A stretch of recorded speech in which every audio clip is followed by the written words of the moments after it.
오늘 말씀의 제목은 홀로서기 오직 주님만이라는 제목으로 함께 나누기를 원합니다. 한번 따라해 볼까요? 홀로서기 오직 주님만. 홀로서지만 오직 주님이 함께 하신다. 이제 이런 제목입니다. 여러분들은 인생 속에서 이제 많은 어려움들 만날 때 있잖아요. 크고 작은 어려움들 많이 만나는데, 그런 인생 속에서 여러 가지 만나는 문제들을 믿음으로 함께 나눌 수 있는 그러한 지체들이 있습니까? 함께 아파하고 함께 기도해 줄, 어떠세요? 우리 목장 식구들이 그렇게 되기를 바라고, 또 우리 교회 모든 지체들이 그렇게 될 수 있기를 바라고, 또 우리 교회 사람은 아니라 할지라도 또 그동안 신앙생활하면서 그렇게 함께 은혜를 나눴던 사람들이 많아질 수 있기를 주님의 이름으로 축복합니다. 오늘 다윗이 이제 그 하나님의 성전에서 피했는데 사울이 그곳까지 쫓아온 거예요. 그러니까 다윗이 또 그 성전에서 도망가죠. 도망가서 찾은 사람이 누구냐면 요나단입니다. 그러니까 다윗과 요나단은 뗄래야 뗄 수 없는 정말 믿음의 우정을 간직한 사람이죠.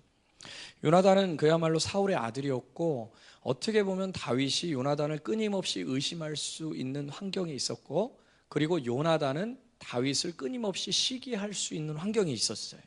그런데 둘의 우정은 죽을 때까지 결국 변질되지 아니하고 그렇게 지속된 것을 보게 됩니다. 사실 다윗은 지금 모든 사람이 자기를 죽이려고 한다는 위협을 받고 있어요. 실제로 모든 사람들이 다윗이 잘못한 것이 없음에도 불구하고 사울 왕이 다윗을 잡아 죽이라고 얘기를 하니까 다윗을 지금 다 죽이려고 하는 그런 순간에 있다, 이것입니다. 그런데 하나님께서는 이 다윗을 위로하시기 위해서 누구를 그와 함께 주셨냐면 바로 요나단이라는 사람을 준 거죠. 우리가 인생 가운데서 여러 가지 우리를 대적하는 세력들도 있지만, 참으로 다행인 것은 하나님께서 우리와 함께하고 우리와 친구가 될 수 있는 우리의 동료들도 주신다는 사실을 여러분 믿으시길 바랍니다. 모두가 다 나를 좋아하진 않을 수 있지만, 또 반대로 모두가 다 나를 싫어하는 것은 아니에요. 재밌게도요, 여러분, 악인에게도 친구가 있습니다. 선인에게도 친구가 있고요. 그러니까 악한 자라 할지라도요, 다 원수는 아니에요. 이 세상에 돌아가는 이치가 모두가 다 나를 싫어하는 것도 아니고 모두가 다 나를 좋아하는 것도 아니다. 사람들은 내 편이 많았으면 좋겠다, 이제 이렇게 생각을 하는데, 사실은 성경에서 보면 하나님의 사람들의 편은 사실 소수예요. 그렇지만 그 소수와 깊은 사랑들을 나누면서 믿음들을 지켜가는 것을 보게 돼요. 예수님은요, 이렇게 이야기하셨습니다. 모든 사람들이 너희를 칭찬하고 좋아하면 너희들에게 화가 있을 것이다 그랬어요. 그러니까 사실은 많은 사람들이 우리의 친구고 많은 사람들이 우리를 향하여서 좋은 이야기를 하면 사실은 우리에게 화가 임할 거라고 하셨어요. 왜 그러냐면 누가복음 6장 26절에 보니까 모든 사람이 너희를 칭찬하면 화가 있도다. 저희 조상들이 거짓 선지자들에게 이와 같이 했다는 거예요.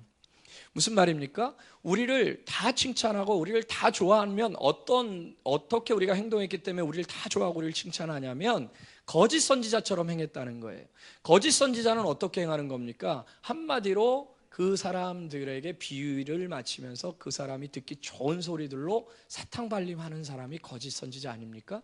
하나님의 말씀을 전하는 것이 아니라 각각의 그 사람에게 맞춤형으로 해서 그 사람에게 듣기 좋은 소리만 하는 거예요. 그러니까 그 선지자는 다 좋아하는 것입니다. 그렇기 때문에 참된 그런 그리스도인으로서 산다는 것은 어떻게 보면 다윗과 같이 많은 적들을 두면서 살고 있는 그런 운명에 처해져 있어요. 왜냐하면 사람들은요, 원래 본래적으로 본성적으로 자기에게 좋은 말 해주는 사람을 좋아하지 옳은 말, 하나님의 말씀을 해주는 사람을 좋아하지 않습니다. 그렇기 때문에 하나님의 뜻대로 살려고 하는 그리스도인들은 운명적으로 이 땅 가운데서 좋아해주는 사람들이 좋아하지 않는 사람들보다 적을 수밖에 없는 거예요. 다시 말해서 상당히 많은 사람들이 그리스도인들을 조롱하고 멸시하고 핍박할 수밖에 없는 그런 운명에 처해 있다는 것입니다. 그런데요, 사실 그리스도인들이 이 땅 가운데서 조롱을 받고 멸시를 받는 것은 그들이 도덕적으로 윤리적으로 잘못해서라기보다는 그런 부분들도 있지만, 그러나 그런 것이 아니고 그들이 믿고 있는 영생이나 천국이나 이런 것들이 너무나 이 시대 속에서는 비이성적으로 보이고 비과학적으로 보이는 거예요. 그렇기 때문에 그리스도인들을 핍박할 수밖에 없는 것입니다. 더더군다나 오직 예수 그리스도밖에 구원자가 없다라고 이야기하니까 너희처럼 배타적인 종교 집단은 없다 그러면서 그리스도인으로서 산다는 것은 이 땅 가운데서 왕따를 각오하는 그러한 삶일 수 있다는 것입니다. 실제로요, 여러분, 제 친구들이 이제 이런 얘기를 하더라고요. 얼마 전에 왔는데 저한테 그래요. 이제 제가 이제 오랜 친구니까 저에게 박 목사라고 했다가도 또 이제 친하고 그럴 때는 뭐 상규라고 했다가도 이제 그랬는데 상규라고 이제 그때는 그랬어요. 상규야. 그래서 왜? 그랬더니 그리스도인으로서 직장 가운데서 산다는 것이 어떤 것인지 아냐는 거예요. 그래서 어떤 건데? 뭐 좀 힘드냐? 그리스도인으로 사는 것이? 그리스도인으로서 직장 가운데서 산다는 것은 그야말로 외계인처럼 살기로 결정하지 않으면 살지 못한다는 거예요. 심지어 믿음이 좋은 친구도 너무나 그리스도인이라고 자기를 드러내면서 비리를 저지르는 사람이 많기 때문에 자기도 그리스도인이라고 드러내지 않고 산다는 거예요. 물론 그 말 속에는 하나님의 영광을 가릴까봐라는 그런 말이 있지만 저는 또 속으로는 이런 마음이 드는 거예요. 그렇다고 그리스도인 것을 드러내지 않고 그렇게 은근히 묻어서 사나? 또 한 친구는 믿음이 거의 이제 사라지고 믿음에서 거의 파선했기 때문에 자기는 죽어도 교회 다닌다는 소리를 안 한다는 거예요. 왜냐? 교회 다닌다는 소리를 하게 되면 얼마나 사람이 비이성적이고 비과학적이고 비논리적이면서 어떻게 그런 것을 요즘 시대에서 믿을 수 있냐라는 그런 이야기를 한다는 거예요. 실제로 지금 유럽에는요, 그런 것이 만연해져 있습니다. 유럽 교회가 왜 문을 닫냐면 그런 유럽 교회가 문을 닫는 결정적인 이유가 그건 너무 비상식적이지 않는가? 지금 21세기에서 천국과 지옥을 믿는다는 것은 너무나 비상식적이고 비이성적인 것이 아닌가? 지금 달나라를 가고 우주의 운석을 점검하고 있는 그러한 시대 속에서 하늘나라가 있다라고 믿는 것은 너무 비과학적이 아닌가? 라는 생각들을 하고 있기 때문에 유럽의 모든 교회들이 텅텅 비어가고 있다는 거예요. 여러분, 우리나라도 마찬가지입니다. 점점 더 그리스도인으로서 이 땅 가운데 산다는 것은 사회적으로 점점 아웃사이더로 밀려가는, 최소한 어떤 그의 위치는 아닐지 몰라도 사람들 가운데서 왕따를 당하고 손놀림을 당하는, 손가락질을 당하는 그런 시대 속에서 우리가 지금 살고 있는 것입니다. 그 가운데 예수 그리스도를 믿는다고 당당히 이야기한다는 것은 굉장히 힘든 일이다. 그것이 또 하나의 다윗이 핍박을 받았던 것의 모습과 같은 그런 모습인 거예요. 그러니까 의인으로서 산다는 거, 그리스도인으로서 산다는 거, 이 땅의 사람들의 가치관과 이 땅의 사람들의 상식과 이 땅의 사람들의 과학과 그런 모든 것을 뒤집어 엎으면서 산다는 것은 너무나 손가락질을 받는 그러한 삶을 살아서 마치 지금 예수 그리스도를 믿는다는 것이 얼마나 창피하고 얼마나 말하기 두려운 그러한 존재로서 살아가고 있는 것이 오늘날의 시대입니다. 어떻습니까? 여러분은 전혀 공감이 안 되시나요? 그래서 제가 그런 얘기를 막 그 친구가 하니까 그래? 그 정도야? 그 정도야? 야, 그러니까 그래서 창피해가지고 예수님 믿는다는 소리를 못한다 이거지? 그랬더니 아니, 안 하는 거야. 자기를 다 무시한다는 거예요. 자기를 다 욕한다는 거예요. 저 비이성적인 애하고는 회의를 하더라도 저렇게 비이성적으로 예수 믿는 사람하고는 대화할 수 없다는 거예요. 그 친구가 이제 좀 사회적으로는 좀 어떻게 보면 지위가 높아서 좀 높은 위치에 있어요. 연봉도 사실은 상당히 많습니다. 저 깜짝 놀랐어요. 연봉이 3억이래요. 제 나이에. 그래서 세다. 한 30억 정도 내가 이제 입을 점장했는데 3억밖에 안 된다 그래요. 그래서 어떻게 보면 거기에는 완전히 어떻게 보면 이 사회 속에서 하이 클래스로 들어가는 입구 속에서 예수 그리스도를 믿는다는 것이 얼마나 비이성적이고 얼마나 비논리적인 것인지를, 비과학적인 것을 아주 냉철하게 이야기하는 그 집단들 속에 머물러 있는 거예요. 그곳에서 예수 그리스도를 믿는다는 이야기를 하고 싶지 않다는 겁니다. 물론 믿음이 없기 때문에 그런 거죠. 믿음에서 거의 파선했어요. 너무 가슴이 아파가지고 사실은 그 믿음 좋은 친구랑 너무 괴로워했어요. 청년 때는 굉장히 믿음이 좋았던 친구예요. 우리 우열이랑 윤재도 주의 길과 선교사의 길을 간다고 하는데 파선하지 않기를 주님의 이름으로 축복합니다. 아멘. 크게 하시기 바랍니다.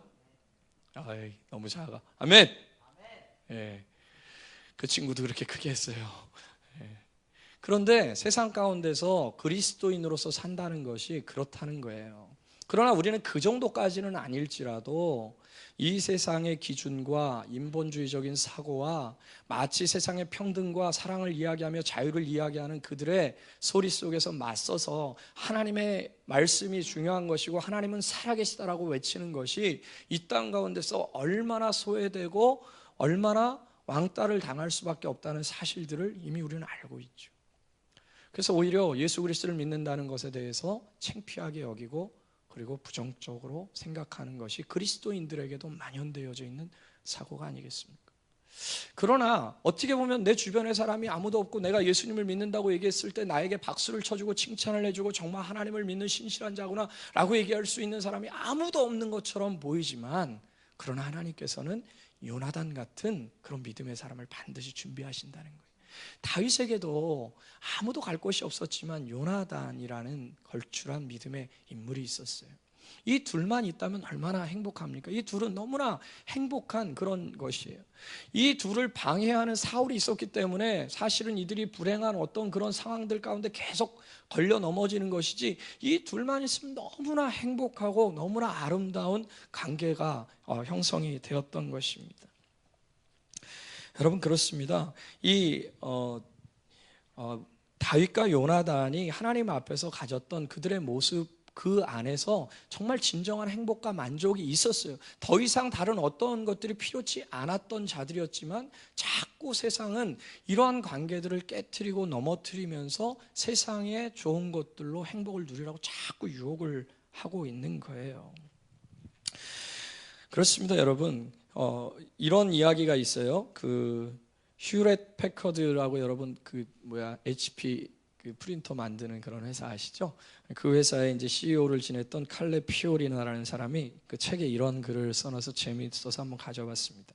그 사람이 CEO가 되면서까지 이렇게 가다 보니까, 자기를 자서전 글을 쓰면서 가다 보니까 내가 모르는 적도 있었고 내가 모르는 친구도 있었다, 이런 표현을 합니다. CEO까지 이렇게 평사원에서 CEO까지 올라가는 과정 속에서 내가 모르는 적도 많았고 내가 알지 못하는 친구들도 많이 있었다. 그러니까 어떻게 보면 이 땅 가운데서 그리스도인으로서 산다는 것은 많은 적들이 있는 거예요. 그것을 모르면서 우리는 살고 있을 수도 있어요. 많은 적들이 있는 겁니다. 복음을 반대하고 복음을 깨트리려고 하는 그러한 안티들이 있는 거예요. 그러나 엘리야에게 7,000명을 남겨주시고 그를 위로하셨듯 하나님께서는 반드시 하나님의 사람과 함께 삶을 나누고 함께 기도하고 함께 손을 잡을 수 있는 그런 요나단 같은 자들도 남기셨다. 할렐루야. 그런 요나단 같은 자들이 여러분의 삶 가운데 많이 넘쳐날 수 있기를 예수님의 이름으로 축복합니다. 그러나 혹시 여러분 주변 가운데 요나단 같은 자가 없다, 나만 예수님 믿는 것 같다, 나는 학교에서 나 혼자 예수님 믿는 것 같다, 직장에서 나 혼자 예수님 믿는 것 같다, 내가 예수님에 대해서 얘기해도 아무도 나를 동조해 주는 것 같지 않다라고 할 때도 여러분 실망할 필요가 없습니다. 왜냐하면 그 순간에 누가 함께 계시는 거예요? 우리 예수님께서 우리와 함께 계십니다. 사실 다윗에게 있어서 요나단은 굉장히 믿음의 친구로서 위로가 됐지만, 아픔을 나눌 수 있는 그런 사람이었지만, 실질적으로 요나단이 다윗의 인생을 책임져 주지는 못하잖아요. 그러나 우리 하나님께서는 영원토록 우리와 함께 하시고, 우리 예수님께서는 우리의 목자가 되어주셔서 우리의 인생을 책임져 가시는 것이죠. 그분은 영원토록 우리를 떠나지 아니하신다고 약속하셨어요. 그분에게는 헤어짐도 없고 이별도 없습니다. 부족함도 없고 그분을 신뢰하고 따라갈 때는 실망도 없어요. 그렇기 때문에 요나단보다 나은 분이 누구예요? 예수님. 예수님께서 항상 내 옆에서 친구가 되어오셔서 내가 이 땅 가운데서 아무도 의지할 자가 없다라고 느낄 때, 아무도 내 편이 없다라고 느낄 때 그분은 내 옆에서 나의 편이 되어주시며 나를 인도해 주시는 분입니다. 그렇게 홀로 외롭게 인생을 살아가고 있다고 생각하시는 분들은 주님의 약속을 신뢰하며 나아갈 수 있기를 바랍니다. 어떤 약속이에요? 내가 세상 끝날까지 너와 항상 함께 있으리라. 할렐루야. 내 옆에 주님이 계시는 거예요. 그런데요, 아까 이제 말씀드리다가 중간에 했던 얘기를 다시 좀 하면요, 다윗과 요나단은 정말 행복한 관계였어요. 만약에 둘이 남녀간의 관계였다면 어떨까요? 너무너무 행복한 가정을 이루지 않았겠어요? 이들이 사실은 서로 왕과 신하였다면 어땠을까요? 누가 왕이 되건 누가 신하가 되건 이들이 서로 분쟁하고 싸웠을까요? 지금 사울은 자기가 왕의 자리에 있고 다윗이 그 왕의 자리를 빼앗을까 봐 지금 경쟁하고 싸우는 것이거든요. 그런데 요나단과 다윗이 왕과 신하의 관계였다면 누가 왕이 됐을 때 안전할까요? 제가 볼 때는 다윗과 요나단 두 사람이 서로 친구였기 때문에, 서로 신실한 관계였기 때문에 누가 왕이 되어도 그 관계는 깨어지지 않는 거예요. 다윗이 왕이 돼도 요나단이 다윗을 섬기면서 아름다운 관계를 이룰 것이고, 또 요나단이 왕이 되었다면 다윗은 마땅히 요나단이 왕이 될 것이라고 생각하면서 요나단을 잘 섬겼을 거예요. 왜 이들은 이렇게 아름다운 관계가 될 수 있었을까요? 왜 이들은 이렇게 행복한 모습일까요? 이들에게는 두 가지의 모습이 있습니다. 첫 번째는 뭐냐면요, 이들은 정말 공의로운 진실된 그런 사람이었던 것이에요. 이들은 거짓이 없었고 욕심이 별로 없었습니다. 정말 하나님이 기뻐하시는 그 일에 대해서만 관심이 있었던 사람이에요. 그래서 이들은 둘이 있어도 어떠한 위치를 갖는다 할지라도 행복한 겁니다. 네가 왕이 되건 내가 신하가 되건, 네가 신하가 되고 내가 왕이 되든, 이들은 정말 하나님 나라가 확장되고 하나님의 그 이스라엘의 영광이 회복되는 것, 그 한 가지의 목표가 있었기 때문에 그들은 욕심이 없었기 때문에 행복할 수 있었던 것이죠. 한마디로 서로에게 부끄러움이 없었던 그런 모습입니다. 한번 20장 8절 한번 보세요. 다윗이 요나단에게 뭐라고 이야기하냐면요, 중반부에 이렇게 얘기합니다. 계속 읽으면, 그런즉 바라건대 내 종에게 인자하게 행하라. 내가 내 종에게 여호와 앞에서 너와 맹약하게 하였으니, 그러나 내게 다윗에게 죄악이 있으면 내가 친히 나를 죽이라. 그러니까 다윗은 요나단에게 자기가 얼마나 진실되고 얼마나 순수하고 아무런 탐욕이 없다는 것에 대해서 자기의 목숨을 담보로 지금 이야기하고 있는 거예요. 나 정말 욕심 없어. 나 정말 아무런 욕심도 없어. 혹 네가 보기에 나는 그런 마음인데 네가 보기에 잘못된 것이 있다고 생각하면 지금 나를 죽여라. 난 기꺼이 네 칼에 죽겠다. 다윗은 그렇게 청렴하고 정직하고 공의롭게 자기 인생을 살았던 거예요. 그런데 여러분 13절을 보세요. 요나단도 다윗에게 뭐라고 이야기하는가? 그러나 만일 내 아버지께서 너를 해하려 하는데도 내가 이 일을 내게 알려주어 너를 보내어 평안히 가게 하지 아니하면 여호와께서 나 요나단에게 벌을 내리시고 또 내리시기를 원한다. 다윗아, 나도 그래. 나도 너에게 진실돼. 나도 다른 욕심이 없어. 만약에 아버지가 너를 죽이려고 하는 사실을 내가 알매도 불구하고 너한테 지금 속이는 거라면 하나님이 나에게 벌을 내리시고 벌을 내길 원해. 이 둘 사이가 그렇게 아름답고 진실될 수 있었던 것은 서로 간에 욕심이 없었고 오직 하나님의 나라와 영광을 위한 그런 마음이 있었던 것이에요. 여러분, 이 땅에는 정말요, 불법을 저지르려고 함께 모의하는 자들이 얼마나 많은지 몰라요. 함께 모여 있지만, 함께 손을 잡았지만 다윗과 요나단처럼 정말 공의와 정의를 위해서 함께 모인 것이 아니라, 한 나라를 회복하고 싶어서, 정말 하나님 나라를 회복하고 싶어서 손을 잡고 있는 게 아니라 자신의 이익과 유익을 위해서 어떻게 하면 우리가 이 세상 가운데서 더 다른 사람 것을 뺏어 먹을까라고 악을 저지를까 하고 손을 잡는 자들도 많다는 거예요. 잠언서에 보니까 이렇게 기록되어 있습니다. 잠언서에 악한 자들이 이렇게 의로운 자를 꼬신다는 거예요. 그들이 내게 말하기를 우리와 함께 가자. 우리가 가만히 엎드렸다가 사람의 피를 흘리자. 죄 없는 자를 까닭없이 숨어 기다리다가 음부같이 그들을 산채로 삼키며 무덤에 내려가는 자 같게 통으로 삼키자. 우리가 온갖 보화를 얻으며 빼앗은 것으로 우리 집에 채우리니 너는 우리와 함께 제비를 뽑고 우리와 함께 전대 하나만 두자. 그러니까 세상은 자기의 유익을 위해서 손을 잡는다는 거예요. 그러나 이들이 지금 손을 잡은 것은 두 사람의 이익을 위해서 손을 잡은 것이 아니라 하나님 나라와 하나님의 의를 위해서, 그렇게 공의를 위해서 이들이 손을 잡았기 때문에 이들의 관계에는 틀어짐이 없는 겁니다. 이들의 관계 속에서는 어떠한 불순물이 들어갈 수가 없는 거예요.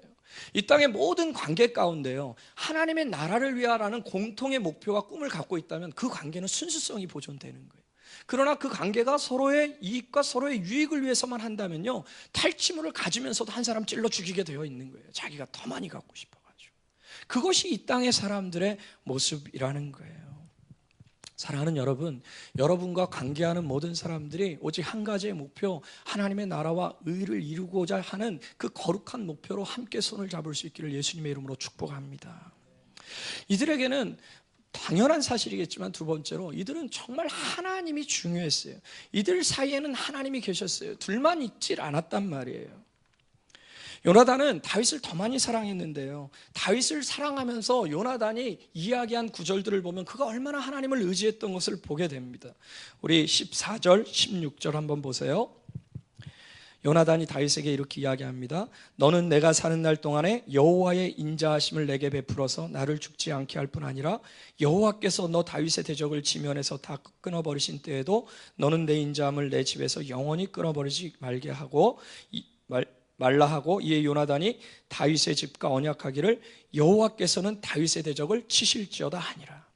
그러니까 요나단이 항상 생각한 것은 지금 왜 다윗과 손을 잡고 다윗과 함께 하냐면 하나님이 그것을 원하신다는 거예요. 하나님이 요나단과 함께 하심을 보는 겁니다. 하나님과 요나단, 하나님과 다윗, 이것은 뗄래야 뗄 수 없는 관계였던 것이에요. 그렇기 때문에 이들은 함께 손을 잡아서 하나님의 영광을 위해서 나아갔던 것이에요. 여러분, 요나단과 다윗만큼 성서에서 가장 아름다운 관계, 인간 관계 속에서 가장 아름다운 관계를 찾아볼 수가 없어요. 왜 이들이 이렇게 아름답고 행복한 관계가 되었을까요? 그들은 한 가지의 목표를 가졌고, 그리고 하나님이 항상 그들 중심에 있었어요. 여러분, 이것을 모든 관계에 한번 적용해 봅시다. 우리 부부가 왜 행복하지 못할까요? 많은 부부들이 행복하지 못해요. 왜 그럴까요? 그들의 목표는 무엇입니까? 정말 하나님의 영광과 하나님의 공의를 이루고 싶은 것일까요? 어떤 것이 그들의 목표예요? 그리고 그들에게 문제가 있을 때 항상 하나님을 가운데 중심에 두고 서로를 바라보나요? 이 땅에 많은 가족들이, 많은 부부들이 깨지는 것을 봐요. 여러분, 실제로요, 4쌍 중에 한 쌍이 이혼한 것으로 통계가 되잖아요. 물론 그것은 어떤 특정 연령대를 지칭한 것이지만 상당히 많은 가정들이 깨지고 많은 가정이 어려움을 봐요.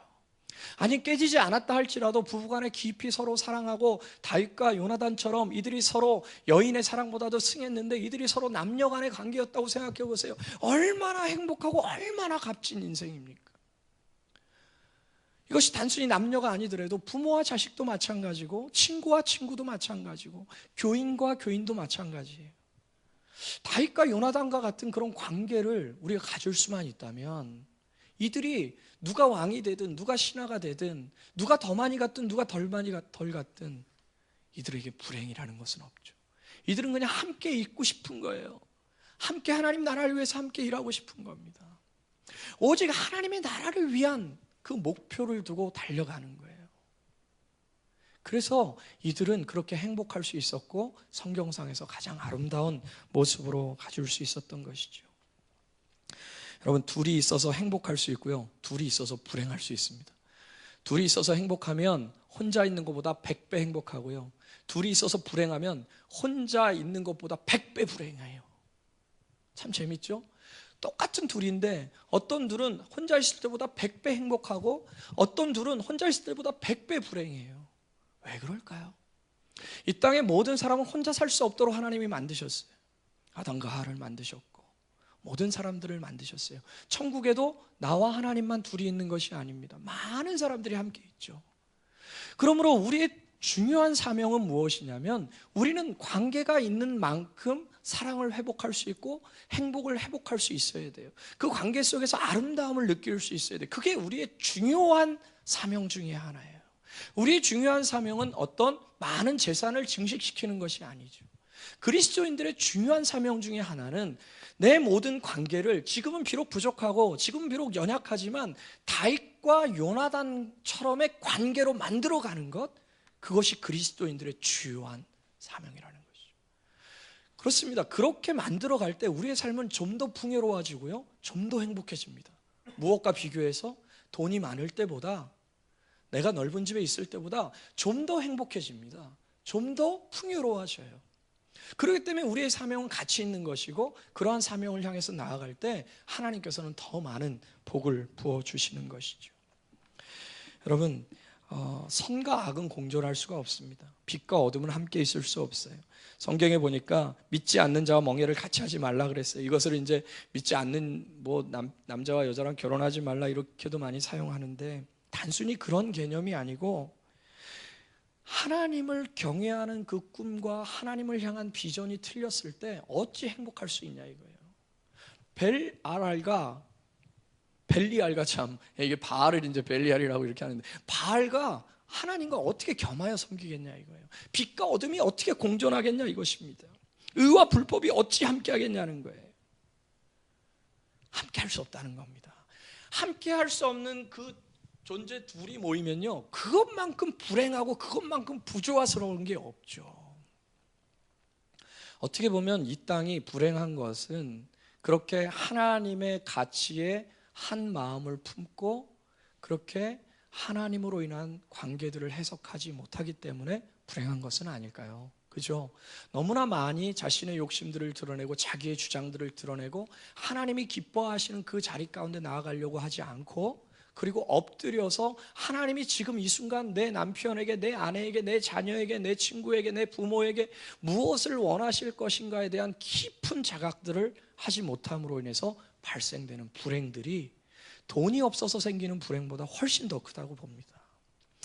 그런데 정말 많은 사람들이 돈을 위해서는 많이 준비하는 것 같아요. 어떻게 먹고 살까에 대한 것은 많이 준비하지만 내가 어떻게 관계를 세워가야 될 것인가에 대해서는 많이 생각하지 못하는 것 같아요. 그래서 어떻게 보면 현대인들은 너무 고독한 것이 아닐까요? 먹고 싶은 것은 예전보다 더 많이 먹고 쓰고 싶은 것은 더 많이 쓰지만 훨씬 더 고독감을 느껴서 그 고독감을 말초신경을 자극해서 말초신경을 만족시킬 수 있을 만한 그런 것에 더 투자하는 시대가 오늘날의 시대가 되어져 버린 것이죠. 사랑하는 여러분, 우리가 서로 둘이 있을 때 행복한 둘이 되기를 예수님의 이름으로 축복합니다. 부부끼리 있을 때 행복할 수 있기를 바랍니다. 우리 윤재랑 우리 우열이랑 있을 때 행복할 수 있기를 바랍니다. 둘이 있을 때 너무 어색해서 야 누구 좀 부르자 이렇게 하지 않기를 주님의 이름으로 축복합니다. 여러분, 부부들이요 이제 결혼을 해서 여행을 가다 보면요 둘이 안 간다는 거예요. 너무 어색해가지고 누굴 데리고 가야 된다는 거예요. 그렇게 안 되시기를 주님의 이름으로 축복합니다. 예, 우리 정길 집사는 아직 그런 단계는 아니죠? 예, 그렇게 안 되기를 주님의 이름으로 축복합니다. 예. 여러분, 그렇습니다. 우리가 그러므로 우리의 관계를 더 좋게 하려면 이런 대화들을 좀 많이 사용했으면 좋겠어요. 여보, 우리의 꿈이 뭘까? 돈 많은 거 뭐 어쩌고저쩌고 꿈이고 뭐고 그냥 가서 자빠져서 자 뭐 이렇게 하지 마시고 예, 우리의 꿈이 뭘까? 주님께서 우리에게 원하시는 꿈이 뭘까? 어색하지만 그런 꿈들을 이야기하고 그런 꿈들을 어떤 것으로 맞춰야 되겠어요?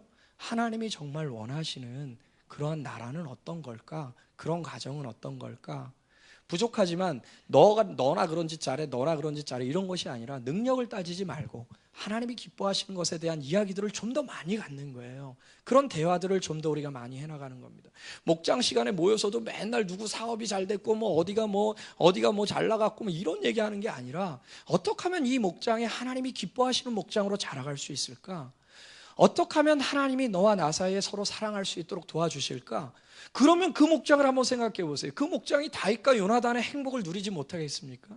그런데 그 목장 안에서 인간적인 감정의 기류들이 가득하고 그 가운데 서로 서운하고 서로 원망스럽고 오직 그 가운데서 더 나아가서 누구네 집이 잘 살고 누가 뭐 더 많은 백을 갖고 있고 나는 MCM인데 너는 베네똥이냐 막 그러면서 막 나아간다면 그 모임은 너무 고통스러운 모임일 수 있는 거예요. 차라리 그 모임을 안 나가는 게 내가 편하지. 그 모임에 있다는 자체가 나한테는 너무 고통스러움이 되는 거예요. 여러분, 다윗과 요나단이 정말 성경에서 시사하는 바가 있다고 봐요. 이들의 관계가 그렇게 아름다운 관계였고 하나님께서는 우리가 그러한 모습으로 자라가기를 원하시는 것이죠. 사울은요 많은 기회를 얻었지만 끊임없이 그러한 기회를 버립니다. 왜요? 자기의 욕심을 버리지 않거든요. 자기가 왕이 돼야 되는 거예요. 자기가 왕이 돼야 되는 거예요. 제가 아까 그 서청원 집사님이 이제 오늘 안 나오셨는데 서청원 집사님이 혼자 한 2시간을 얘기하신 것 같아요. 1시간은 약 파시고 1시간은 가정 얘기. 근데 저는 너무너무 재밌는 거예요. 우리 서청원 집사님이 너무너무 재밌어요. 처음 그렇게 재밌다는 걸 느꼈어요. 그래서 저거 재밌었던 게 본인은 청소는 안 한대요. 청소는 안 한대요. 집안 청소는 안 한대요. 근데 음식은 시작한대요. 그리고 본인이 이제 피곤해서 이렇게 누워있으면은 애들이 이렇게 얘기한대요. 엄마랑 그 부인이랑. 맛있게 했네. 아빠가 맛있게 좀 했네. 그러면 이제 그게 뿌듯해가지고 가슴에 뿌듯해서 그거를 이제 담고 있는 거예요. 근데 청소를 안 한다는 거예요. 왜 청소를 안 하냐? 청소를 대충 하는 거예요. 그러니까 그 부인이, 그 집사님이 한 번 더 한다는 거예요. 기분 나빠서 청소를 안 한다는 거예요. 자기가 한 번 하면 또 한다는 거예요. 그래서 제 마음에 겉으로 볼 때는 되게 무뚝뚝하게 보이고 틱틱거릴 것처럼 보이고 막 그냥 말도 막 하고 막 그냥 지나가는 그 중고등학생들 담배 피면 이놈 새끼 일로 와 그러면서 막 그냥 막 그런데 집에서 저렇게 자상하게 해주네. 깜짝 놀랐어요. 참 재밌고 제 마음이 너무 좋더라고요. 그러면서 본인 동생을 막 욕하면서 동생을 엄청 욕을 해요. 동생을 막 욕하면서 걔네는 부부에 그게 안 돼 있다고. 서로 좀 해주고 서로 좀 이렇게 해줘야지. 특히 이제 본인 그 남동생을 막 욕하더라고요. 그 부인은 참 칭찬하던데, 욕하는 그 이유가 뭐냐면 기본이 안 됐다는 거예요.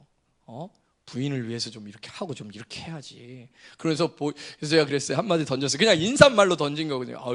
집사님 참 잘하시는 것 같더니, 그랬더니 뭐라 하냐면 저 진짜 잘해요. 그죠? 저 진짜 잘해요. 딱 그러더라고요. 그래서 이분이 참 순수하시고 정말 참 좋으시구나.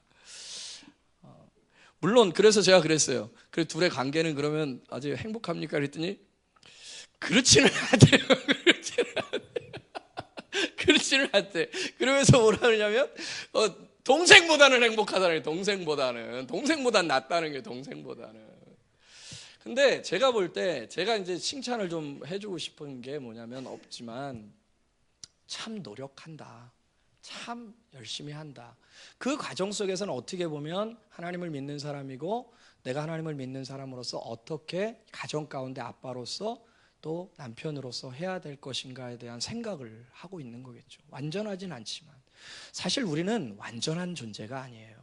아무리 우리가 완전하게 나아가려고 할지라도 우리는 또 실수하고 싸울 수도 있고 또 불행을 느낄 수도 있습니다. 그러나 다윗과 요나단처럼 노력한다면 하나님이 기뻐하실 것이 무엇인가라고 깊이 생각하고 서로에 대해서 바라볼 때도 먼저 하나님을 거쳐서 그 사람을 바라보고, 그렇게 목장원들도 그렇게 나아가고 그렇게 섬겨간다면 다윗과 이 사울을 볼 때는 참 답이 없어요.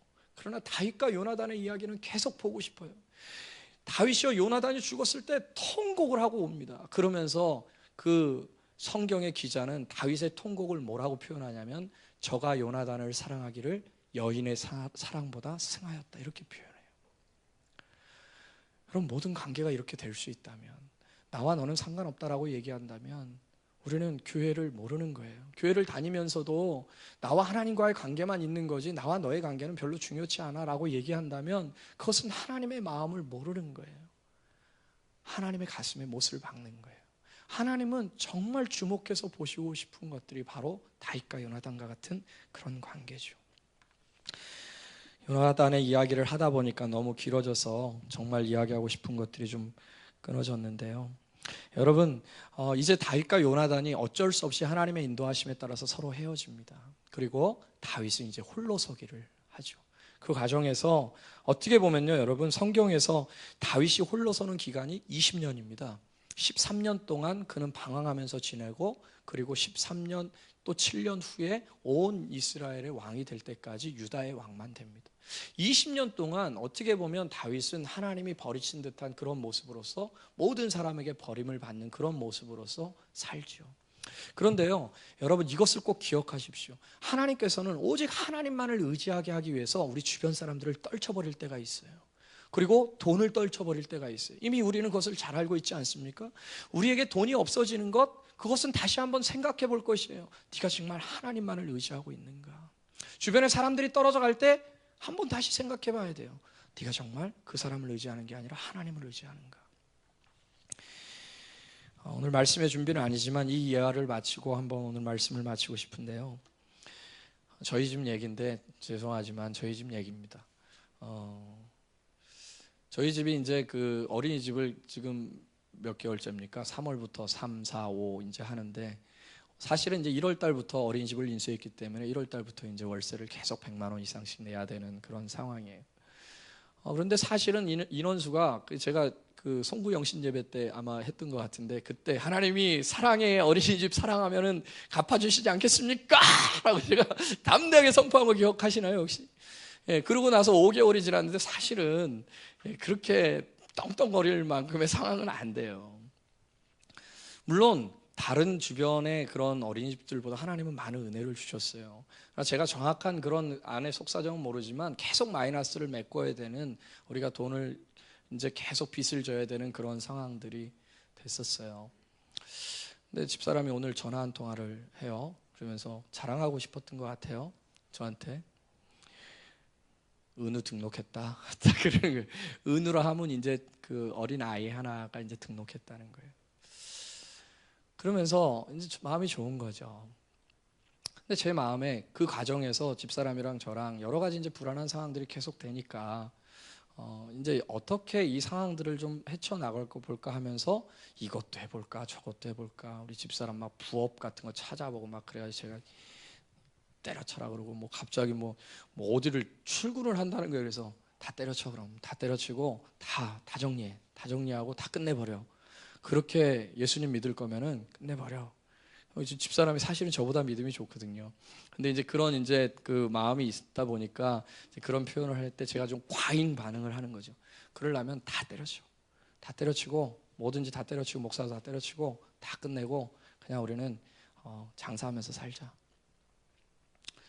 속상해하니까 이제 그런 얘기를 하는 거겠죠. 근데 사실은 여러분, 지금 하나님께서 우리 집이 그래도 물질적으로 어려움이 없다가 어려움을 주게 하신 이유가 있어요. 방금 말씀드린 대로 누구만 의지하게끔, 물질을 의지하는 것이 아니라 누구 의지하게끔? 하나님만 의지하게끔. 그리고 하나님은 다윗을 하나님만 의지하게 만든 다음에 홀로 서게 한 다음에 다윗에게 복에 복을 더하시거든요. 저는 오늘 은우 들어왔다는 소리를 들으면서, 여러분 지금 은우가 들어와서 우리 어린이집이 몇 명 있냐면 14명입니다. 할렐루야. 20명 정원에 14명이에요. 적은 숫자 아닙니다. 물론 14명 가지고는 아직 성이 안 차겠지만 하나님이 20명 못하게 하시겠어요? 분명히 하십니다. 이제는 마이너스가 제로가 되고 이제는 플러스로 넘어가는 단계예요. 맞나요? 네. 불과 3개월 만에 3, 4, 5 기적입니다. 3번 땅에 그런 어린이집 있기는 있겠지만 제가 받지는 못했어요.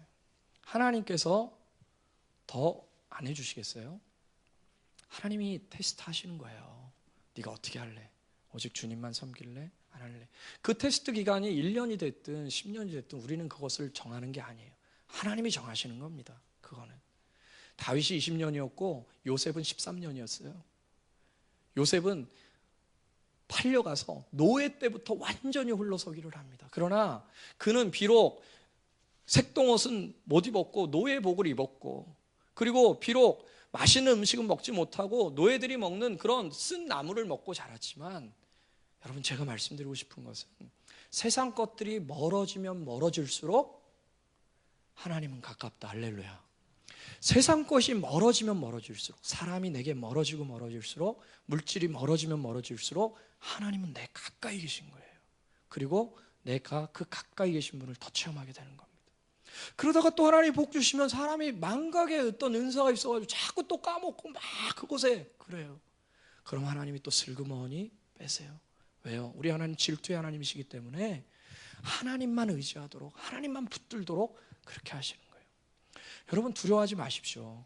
우리 하나님은 언제나 우리와 함께 하신다고 하셨어요. 세상 끝날까지 함께 하신다 그랬어요. 그분은 때로는 요나단 같은 친구를 보내시기도 하고 때로는 요나단과 같은 친구와도 헤어지기도 하세요. 그러나 그분은 요나단과 있을 때도 함께 하셨고 요나단이 없다 할지라도 그분은 우리를 떠나지 아니하세요. 그리고 영원토록 우리를 붙드십니다. 그리고 우리의 손을 붙잡으시면서 정말 내가 얼마나 위대한지, 정말 내가 얼마나 너를 사랑하는지, 정말 이 세상 가운데 하나님의 이름이 얼마나 드높아지기를 원하시는지 그것을 우리에게 보여주시는 것이죠. 이런 하나님의 영광의 도구로 우리가 한 걸음 한 걸음 사용된다면 저는 인생에서 이보다 더 가치 있는 인생은 없다고 믿어요. 그렇게 다윗처럼, 그렇게 요나단처럼 하나님이 함께 하시면서 하나님이 붙드시는 저와 여러분, 새빛교회 이곳에 속한 모든 공동체가 되기를 예수님의 이름으로 축복합니다. 같이 한번 찬양.